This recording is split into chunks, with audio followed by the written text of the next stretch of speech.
As Canada continues to mourn the loss of 2 soldiers killed in separate terrorist attacks last week, officials are beginning to consider what steps need to be taken to protect the nation.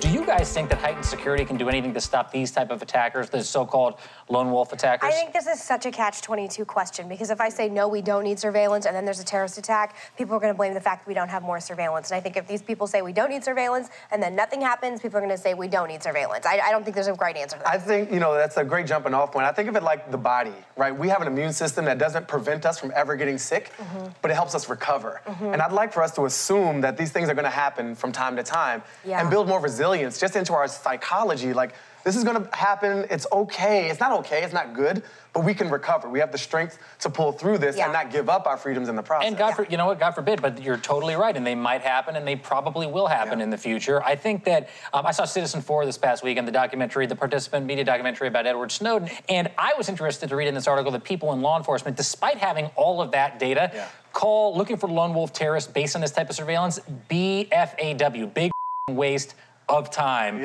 And that's very telling. If the people in law enforcement are saying this surveillance information doesn't help, then it doesn't help. I still think if there's a terrorist attack and they're like, we weren't surveying them, we gave up all intelligence, I'm going to be the first one to freak out and say, why weren't we having more surveillance? And I know this is and the thing is that I don't want to live in, I'd rather take the risk that my ride on the New York City subway yesterday could have resulted in an explosion than that every ride I take every day has the government looking over my shoulder. And how do you feel about that? Just out of curiosity, would you rather trade your civil liberties for potentially preventing a terrorist attack? Yeah, you know what, I'll give up any, you can see my medical records if it's gonna stop a terrorist attack from happening in LA or New York. I'm that person though. I know I'm not doing anything illegal, so for the average person it may be different, but I still don't understand what the big deal is if they wanna listen to a few of my phone calls.